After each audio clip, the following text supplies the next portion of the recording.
Bonsoir à toutes et à tous. Ravi de vous retrouver pour la présentation de ce journal en langue française.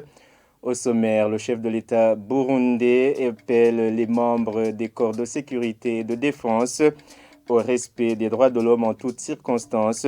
C'était ce vendredi lors de l'échange des vœux du nouvel an 2022. Les prix de la plupart des vivres ont augmenté sur les marchés en cette période de fête de fin d'année.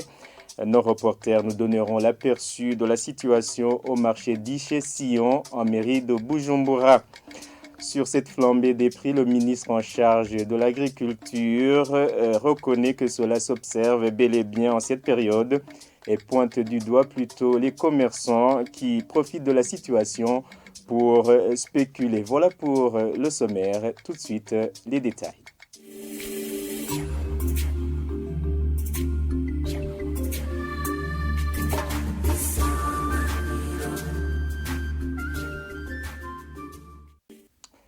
Rebonsoir. Le chef de l'État burundais recommande les corps de défense et de sécurité le respect des droits de l'homme, même en cas de culpabilité avérée de l'auteur d'un crime.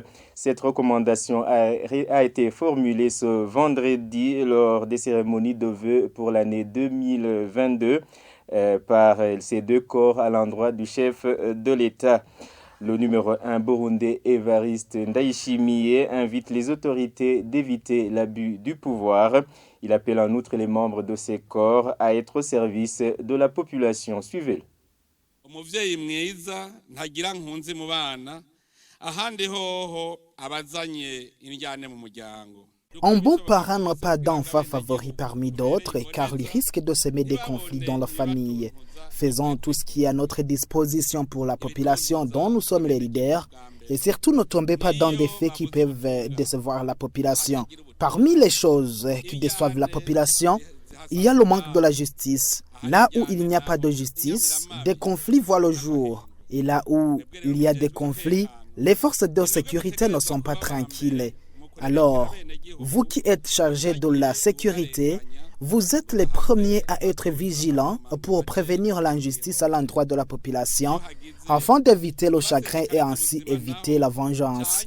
Quand il y a quelqu'un qui fait la torture ou qui perturbe leur sécurité, il doit être arrêté et traduit en justice. L'injustice est mauvaise. Faire le favoritisme aussi sème la jalousie et la haine entre la population. Il y a un autre effet qui sème le chagrin dans le cœur de la population, c'est s'approprier des biens de la population au vu de tout le monde à cause de l'abus du pouvoir. C'est dans ce but que je vous recommande d'appuyer les organes dirigeants du pays et être vigilant pour le respect de la loi et que celui qui viole la loi soit traduit en justice. C'est pourquoi que je vous préviens, vous qui êtes chargés de la sécurité, vous devez garder à cœur le respect des droits de l'homme. Sachez que l'homme reste l'homme. Même quand il est fautif, il doit être traité avec dignité. Celui qui sera attrapé en train de bafouer les droits de l'homme, on ne pourra pas tolérer. Nous avons prêté serment que nous allons respecter les droits de l'homme pour tous.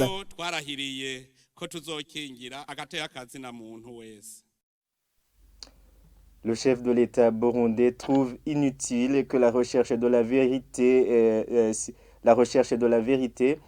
si celle-ci conduirait à des divisions parmi la population. Il tranquillise la population et met en garde toute personne qui voudrait manipuler cette vérité pour son intérêt personnel. Suivez encore une fois Evariste Ndayishimiye, le président de la République. Nagira mpumurize abarundi kugira basubize umutima munda. Je veux tranquilliser les Burundais pour apaiser leurs esprits. Savoir le passé de notre pays n'a rien à voir avec l'esprit de vengeance entre les Burundais qui ont connu un passé douloureux, mais plutôt guérir leurs âmes. Quelqu'un qui a connu cette tragédie a besoin d'être soigné ses plaies. L'auteur a besoin de savoir que d'autres le tiennent comme un être humain. Je tiens à vous tranquilliser de nouveau. L'ethnie ne tue pas. Personne ne peut être victime. Je vous informe que les crimes commis il y a 50 ans, même les auteurs sont vieux. C'est pourquoi ils ne peuvent pas avoir peur. Arrêter quelqu'un qui n'est plus en bonne santé et le punir, on ne gagne rien. Il faut savoir que nous sommes dans le Burundi d'aujourd'hui. C'est pourquoi je demande à tous les Burundais de regretter pour le pays qui a perdu ceux qui devraient le développer. Pour le moment, les choses ont évolué. Il ne peut pas y avoir un leadership qui peut massacrer sa population. Ce que nous souhaitons pour le moment, c'est de connaître la vérité de tout ce qui s'est passé. Si la vérité que nous cherchons est pour nous diviser, cette vérité est inutile. Vaut mieux la laisser. Nous avons tous besoin de savoir la vérité pour éviter de léguer à nos enfants des mensonges. C'est pourquoi je préviens toute personne qui peut profiter de cette vérité pour arriver à ses propres intérêts. On ne pourra pas accepter cela. Les Burundais, soyez tranquilles. Sachez même que la commission en charge de la recherche de cette vérité n'a pas encore achevé sa mission. Elle est encore à l'œuvre. Elle continue à chercher la vérité sur le passé, même avant 1972. Après cette date, voire la récente période de crise, nous devons avoir une vérité sur le passé de notre pays que nous allons léguer à nos enfants, car un pays qui n'a pas de vérité, c'est comme un arbre sans racines.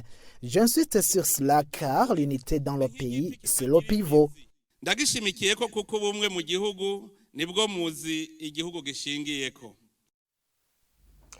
Le chef de l'État a été traduit en français par notre confrère Jérôme Hakizimana.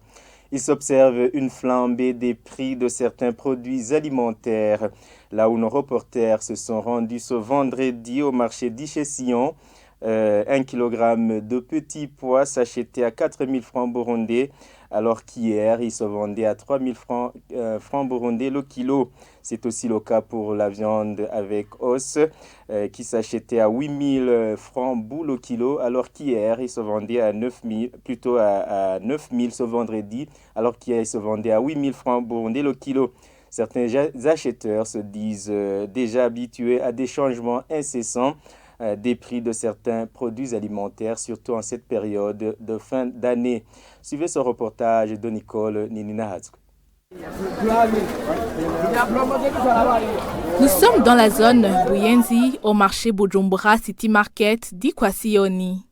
Arrivé dans ce marché, on constate directement une grande catégorie de personnes qui cherchaient à acheter des produits alimentaires. Et dans ce marché, il y en avait pas mal. Pour certains produits alimentaires, les prix sont restés constants, mais pour d'autres, les prix ont augmenté d'une façon considérable. Il s'agit par exemple des pommes de terre, où 1 kilo de pommes de terre appelé kijumbu s'achète à 800 francs bout, alors qu'avant, il s'achetait à seulement 600 francs bout. La situation est la même pour la viande osseuse, où 1 kilo de viande osseuse s'achetait à 8 000 francs bout, mais aujourd'hui, pour l'avoir, il fallait donner au moins 9 000 francs bout. C'est pareil pour le petit pois. Il y a une semaine, 1 kilo de petit pois s'achetait à 1 500 francs bout. Aujourd'hui, les prix varient entre 3 500 et 4 000 francs bout le kilo. Face à cette situation, les clients n'ont pas d'autre choix que d'acheter tous ces produits alimentaires au prix imposé. Certains acheteurs qui n'ont pas voulu s'exprimer sur nos micros disent qu'ils sont déjà habitués et selon eux, chaque fin d'année, c'est le même scénario. Ces acheteurs demandent toutefois aux autorités compétentes à suivre de près ce problème pour décourager de tels comportements. Le ministre en charge de l'agriculture explique que, quant à lui, que les prix augmentent en cette période de fin d'année, mais que cela est dû essentiellement à la spéculation de certains commerçants. C'était ce jeudi lors de la présentation des réalisations de ce ministère pour le premier semestre 2021-2022. Suivez-le.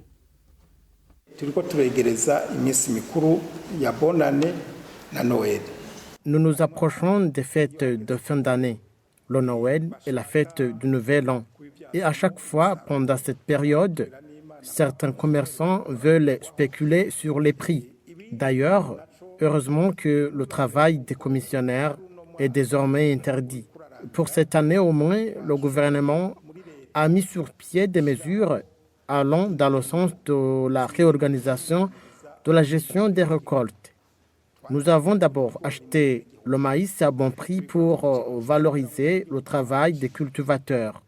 Et pour le moment, donc, plus de commissionnaires. Et les commerçants n'achètent plus la production à des prix dérisoires dont le but est d'en profiter au détriment des cultivateurs. Les commerçants veulent parfois prouver la pénurie pour en profiter. Souvenez-vous d'ailleurs que certains cache la production. Par exemple, dans les provinces de Chibitoki et Bubanza, il y avait de très bons champs, mais on n'a pas vu une bonne récolte. Là, parfois, je me dis comment ils affirment que les prix sont très élevés, plutôt que de dire que les produits manquent.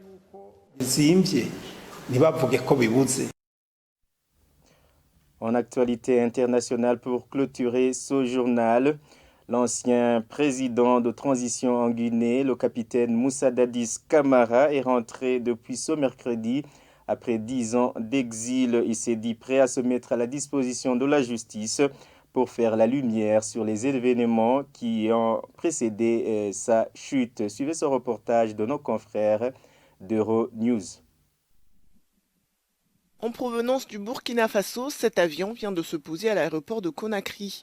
Des dizaines de partisans sont venus accueillir l'ancien président de la transition, Moussa Dadis Camara. Après plus de 10 ans d'exil, il est de retour dans son pays, alors que les contours d'un procès pour le massacre du stade de Conakry se précisent. Le 28 septembre 2009, des militaires avaient tué au moins 150 personnes et violé une centaine de femmes dans le stade où étaient rassemblés des milliers d'opposants à sa candidature à la présidentielle. Vraiment, je suis ravi de son retour après des décennies d'exil hors de son pays. Aujourd'hui, Moussa Dadis Camara dit vouloir encourager la tenue d'un procès pour ces événements que les familles des victimes attendent depuis plus de 10 ans. Pour la mémoire des victimes de ces douloureux événements, pour le respect des institutions de la République et pour la vérité de l'histoire, je suis entièrement, comme je l'ai toujours été, à dire ma part de vérité dans ce dossier du 28 septembre et prêt à me mettre à la disposition de la justice, car nul n'est au-dessus de la loi, afin que plus jamais ce genre d'événements ne viennent endeuiller la Guinée. La ministre de la Justice a déclaré il y a quelques semaines que le gouvernement se préparait à juger les auteurs du massacre. Sa déclaration est intervenue quelques jours après la visite à Conakry d'une délégation de la Cour pénale internationale. Eh bien, ainsi prend fin ce journal. Merci de nous avoir suivis. Excellent réveillon de Noël à la suite des programmes de la télévision Isanganiro.